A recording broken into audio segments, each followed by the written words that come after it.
Hey everyone, what is going on? And if you hear a lot of noise in the background, I do apologize. Our water heater leaked yesterday, or our water tank, and they had to come in and fix things and whatnot. So they left their machines. They're leaving the machines over, and there's a lot of noise, unfortunately. So I do apologize for that. I'm going to try to edit out the noise, but I don't know if I'm going to be able to edit out all of it. So again, I do apologize for that. But yeah, if it sounds annoying until they come and remove that, I might just have no commentary just because, it might be a little bit annoying with all that background noise and whatnot. I don't know. But let me know what you guys think. Anyway, we're beginning this week's Pokemon Shuffle events with Winking Gramble. Now, Winking Gramble is a stage that I didn't really find too difficult. I guess it's a little bit on the tanky side, but not too bad. I went in with a poison team just because I enjoyed poison teams for some reason. Spooky Mega Gengar. I didn't actually use the Mega version of it, so yeah, really not a difficult stage. It's not actually that tanky, so you should be able to handle this one. I don't see you having a whole lot of trouble with it. Able to beat it, yeah, we do have like Salazzle. You don't need Shot Out. Spooky Mega Gengar obviously is not the best Mega to go with. I mean, there's better Megas. You can go with other super effective ones. The Steel Pokemon should be fine, Mega Aggron, whatever. I don't see you having a whole lot of trouble on this one. You probably have it. If you don't, go for it, why not? I mean, it's not really a good Pokemon, so you're probably not really going to use it at all, but, it's there if you need it, I guess. So, moving on, we have Hitmontop. Now, Hitmontop actually can be skill swapped to Block Shot, and Block Shot is good. I never skill swapped mine to Block Shot, and I never farmed it. So, I didn't do it, but it's definitely a good option. This is not the one I'm going to farm this week. It's probably one that I am going to farm, but we'll talk about that as we get to it. Infernape, hint, hint, But, yeah, Block Shot, Hitmontop for a fighting type is actually really good. Now, I did go in with the Noivern. Shot Out not doing anything because there's no added support or anything. So, yeah, Shot Out not doing anything. Just have it mainly for the attack power because Shot Out is not going to be doing anything on this stage. If you leave the last spot blank, I'm not sure if there's an extra Pokemon or if there's like more blocks or rocks. I haven't tried it. You could test it out. But either way, Hitmontop, yeah, you have a good amount of moves for the amount of HP it has. So, yeah, again, I don't see you having a whole lot of trouble. Yes, Mewtwo helped us. So, Psyshock definitely coming through. Fully maxed out, so it's definitely a good way to go. But again, you don't need Psyshock. Yeah.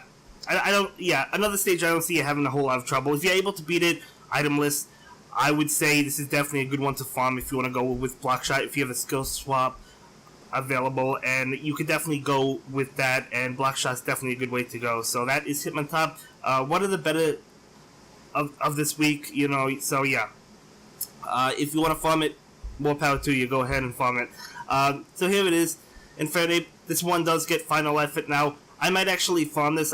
You have to skill swap it. I think you have to skill swap it. I'm not actually sure. I think it has a couple abilities. I don't know. I don't know if it's its original ability or if you have to skill swap it. You probably do have to skill swap it. But anyway, make sure it has final effort, and you can get a very powerful final effort fire-type Pokemon because Infernape can take a bunch of Raise Max levels. So really good Pokemon, really good Pokemon. So it's either between this or Hitmontop, whichever one you want to go for. Again, I choose Infernape, but let me know if you would go with Infernape or Hitmontop.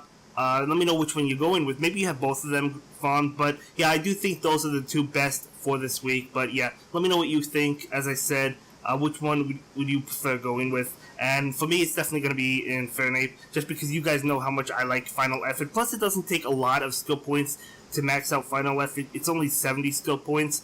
Block Shot is 120, so Infernape's probably going to go by a little bit quicker, if you're going for that final effort. But, as long as you're able to beat it itemless consistently, and, depending on your team, you should be able to. I do have the Primal Kyogre and regular Kyogre, so a little bit of an OP team, but you don't need both of them. I mean, as you can see, there's no rocks right now, so those two not helping at the moment. But, yeah. So, definitely using an overpowered team, but you don't need it. Flygon has Shot Out, but again, Shot Out's not doing anything because there's no extra support. So, another Shot Out ability. Again, just using it for the attack power mostly. Yeah, so, disrupt some Black Clouds, but again, Primal Kyogre is going to easily be able to knock that out. So, Infernape's done. Beat it with plenty of moves left. I'm not saying this is super easy stage. I mean, it depends what you have, but either way, I would say at the bare minimum, catch Infernape, you know, if you're a newer player, even if you have to go in with like an attack power. I don't think you will. It depends on what team you have, but either way, definitely catch Infernape. And yeah, you're going to have to skill swap it, I believe, if you want to go for final effort. But yeah, now we're moving on to Mesprit. Now, you know, Mesprit was actually originally a Safari Pokemon, believe it or not. This is years ago. You know, this is when I used to live in New York. I live in Virginia now, so that's how long ago it was, right? But yeah, it was quite a long time ago where it was a Safari, and I actually remember finding it twice in that Safari and not catching it both times because it's a very, very low catch rate.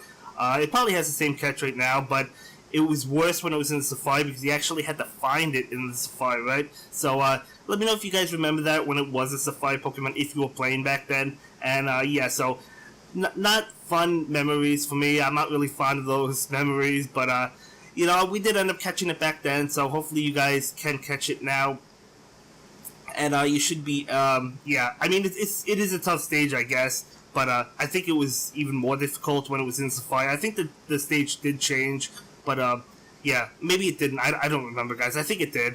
But yeah, obviously Driftblim, which has a barrier shot, which is good, but now we don't have any barriers at the moment, so not helping right this very second, but, you know, yeah, so this is Mesprit. It does have Sleep Charm. It's another option that you can farm. However, I wouldn't farm it just because Infernape and Hitmontop are better. I don't use Sleep Charm that much anymore. I did years ago before like the shot abilities existed and before they nerfed Sleep Charm and Mind Zap. I did use Sleep Charm quite a bit at that time, but now, you know, I don't really use it that much anymore. I might use it for a fun team when I know I'm going to beat the stage anyway, just to use something different. But other than that, I don't really use it much. But anyway, that is Mesprit, so we're able to go ahead and KO Mesprit just fine. And again, it probably has the same catch rate as it did in Safari, so it's probably relatively low. But anyway, go ahead and beat that. And yeah, so that is Mesprit, and we get another skill booster, but again, I'm not going to farm it, of course. Now, Winking Froakie, I actually went ahead and just optimized this, so this was the exact team I got. It is an overpowered team, but it doesn't really matter what you're going with, because all of these starter Pokemon are easy. Winking Froakie, you know, Winking Turtwig, Winking Chimchar, Winking Stivy, you know, Winking Tepig. I mean, all of them are easy, right? All of these starter Pokemon, so you're going to be able to beat them just fine. Now, the move I made is probably the move that you want to do to get rid of all those Froakie, or at least most of them. And then after that, I was just basically just going for matches, just trying to get, you know, you know how it is. It's an easy stage, you know. I was seeing if I could set up, you know, a Cross Attack Plus with Luxray. I didn't really see a match. I wasn't really paying too much attention to it, but again, not a big deal. We don't have to set it up, you know. But yeah, so not a difficult stage, not a difficult stage at all. You don't need an overpowered team. You have plenty of moves to be able to beat Winking Froakie with, so you're going to be able to beat it just fine. I mean, it does get a little bit annoying when it disrupts with Froakie and Winking Froakie, right? You know, and it has all those. It might seem a little bit overwhelming, but it really isn't. It really isn't, and you should be able to handle this one. You know, we have plenty of moves left. That should have been good enough for the S rank. In fact, I know it was. Yes, so we do go ahead and get the S rank on Winking Froakie, and yeah, pick up a skill booster, but again, not going to farm it. And yeah, catch up for the collection, but that's about it. So now we have a once a day Cosmog, and this is another stage I just optimized in because I knew it was going to be pretty easy. In fact, I knew it was going to be really easy. Now, I actually made a mistake on the stage. It doesn't matter because we still beat it and everything, but yeah, you really basically want to match the Cosmog on the bottom. I just went with the Hoopa because I was thinking Hoopa Risk Taker, but my Hoopa I skill swapped to Typeless Combo, and I totally forgot about that, guys, because I'm used to using the Hoopa with Risk Taker, right? So I was just thinking, oh, I'll do the burst damage, I'll knock it out immediately. Not the case. Again, doesn't matter. You know, we're still able to beat it just fine, so it really doesn't matter. This was an easy stage. You know, it's once a day. You can get skill boosters, you can get, well, you do get personalized skill boosters, and then you can get skill cookies, and you can also get, like, an enhancement, which might be an experience booster large, mega speed up, raise max level. It's one of those, so you might as well play it every single day, guys. You know the drill. Play the stage every single day. We actually do go get ahead and get a skill booster small, so that's really nice, and I'll definitely take that. And the final stage is Marshadow. Now, I didn't know what team to go with. I didn't really remember the stage at all. I knew it had blocks, You know, so I just went in with a Moose +5, and then I was thinking of what I wanted to go in with, so I went in with the attack power, and then a Mega Start. Excuse me, guys. But yeah, just had to sneeze. I couldn't wait until the end of the video, because I know this is like a 4-minute stage for me. But anyway, yeah, Marshadow. No, I was debating on showing this one because it is an Ultra Challenge, and I do have to use coins on it. This is probably not the best way to go. In fact, I know it isn't if you need to catch Marshadow, because I did it with 0 moves left. So if you're relying, probably going to have 0 moves left, or 1 move or 2 moves if you get lucky. So not the best way to go if you're trying to catch it, because you know Marshadow has a very low catch rate. Of course, it has a low catch rate. You know, so yeah, not the best way to go if you're trying to catch it. I wouldn't farm this one because, first of all, I don't even know if it's possible itemless. Maybe someone out there could get extremely lucky, you know, and maybe they could beat it itemless.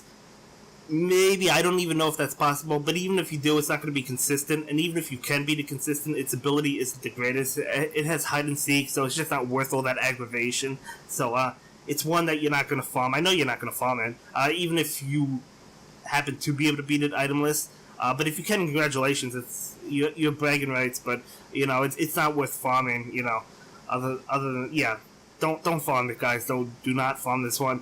But yeah, has about 80,000, just over 80,000 HP or something crazy. Maybe just under 80,000, something like that. Something absolutely insane. So you know, some ultra challenges, quite a bit we could beat itemless. You know, with that final effort. Even without it, this one is not one of them. So. You're not going to be able to do this one itemless. And if you're a newer player, you know, even the complexity might not be able to do this one for you. So, yeah, I would go into it with the possibility of realizing that you might not even be able to beat it. And even if you do beat it, you know, you don't want to use a complexity and not catch it. So, if you feel like you're not going to beat it with a decent amount of moves left, I wouldn't even go for it. But if you're like an endgame or even middle game player and you're feeling confident, you can go for it. It is nice. It is a cool Pokemon. I love Marshadow personally, so I would definitely go for it. But yeah, so definitely a tough stage. You guys know how it is. You guys know how some of these stages are definitely tough. But let me know your favorite event for this week. Again, as I said, mine is going to be Infernape, because I want to farm that final effort. But yeah, let me know what yours is. And yeah. Yeah, I didn't farm Infernape last time. It was available. I was going to, but for whatever reason, I guess I didn't. You know, I don't know. But I do plan on farming it this time, at least to skill level 4, maybe skill level 5, I don't know. But anyway, yeah, we're just going for Dust Lord matches right now. We have another match of 4 we're going to go for right now. And yeah, I was getting a little bit concerned at this point. I thought I might have had to repeat the round just because there's no Dust Lord matches at the moment. So basically we had to rely on Litwick to activate on the next turn to be able to win. And on a match of 3, it's kind of risky. So I was hoping for, well, you know, we did get the match of 4. So, you know, obviously I had to go for it. And if I would have had to repeat the stage had it not activated, but it did. So we do go ahead and beat Marshadow. And yeah, so that is Marshadow. So good luck on this week's events, guys, and I will see you in the next Pokemon Shuffle video. Have a good one. Bye.